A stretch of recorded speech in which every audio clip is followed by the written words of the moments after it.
At about 7 a.m., I saw the beach with its huge seawall at the foot of a massive 150-foot bluff. We made it. An 88mm shell landed right in the middle of the LCA on the side of us, and splinters of the boat, equipment, and bodies were thrown into the air. Lieutenant Donaldson cautioned us to get down. Bullets were passing through the thin wooden sides of our vessel. The ramp was lowered, and the inner door was opened. In a British LCA, we could only, as I said before, get out one at a time, and a German machine gun trained on the opening took a heavy toll of lives. Many of my 30 buddies went down as they left the LCA.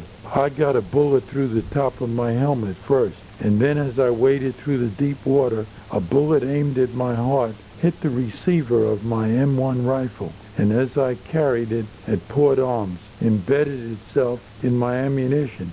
I waded through the waist-deep water, watching many of my buddies fall alongside of me.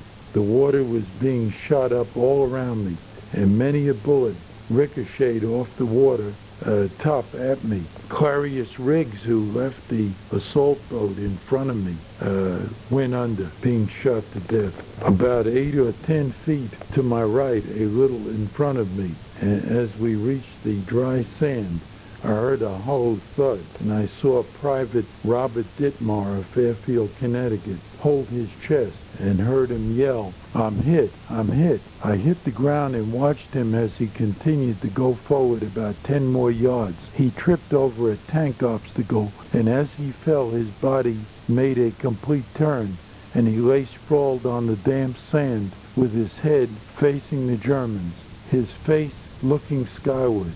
He seemed to be suffering from shock and was yelling, "Mother, Mom," etc., as he kept rolling around on the sand. There were 3 or 4 others wounded and dying right near him. Sergeant Barnes got shot down right in front of me, and Lieutenant Donaldson. Another sergeant, who I thought was a Sergeant Pilgrim, as I wasn't familiar with the Company B men, also from one of our boat teams, had a gaping wound in his upper right corner of his forehead. He was walking crazily in the water without his helmet. Then I saw him get down on his knees and start praying with his rosary beads. At this moment, the Germans cut him in half with their deadly crossfire, which was coming from pillboxes and what I thought was a reinforced building overlooking the beach.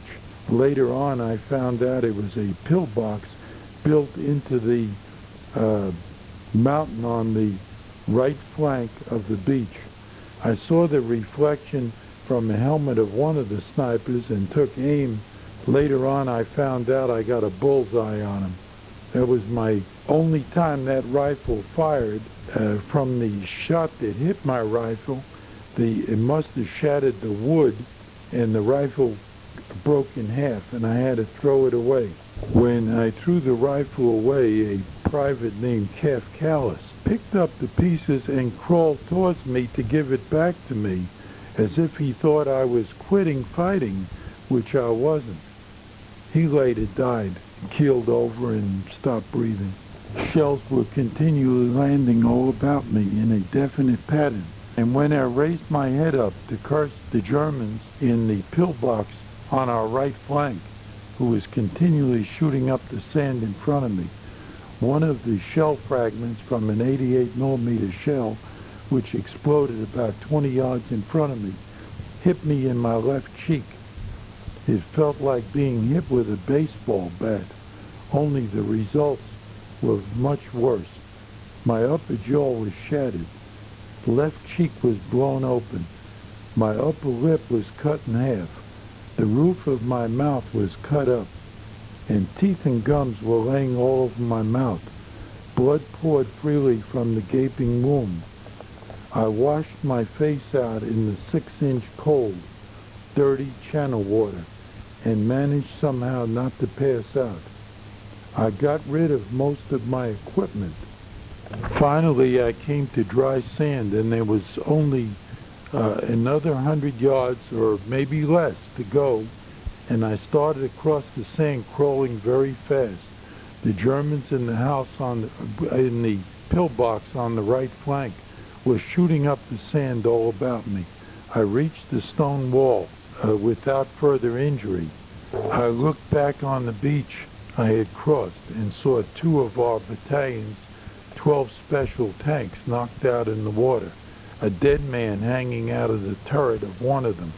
At the wall I met a fellow from Company B from my boat team named Dominic Suro, a boy from Georgia about my age, a rugged fellow. Looked at my face and said, "Stay here, I'm going to run down the beach and get help." He got killed later. I looked down and being washed around by the incoming water, I saw the bodies of my buddies who had tried in vain to clear the beach. It looked like the beach was littered with the refuse of a wrecked ship, instead of dead bodies of what once was the proud, toughened, and well-trained combat infantrymen of the 1st Battalion of the 116th Infantry.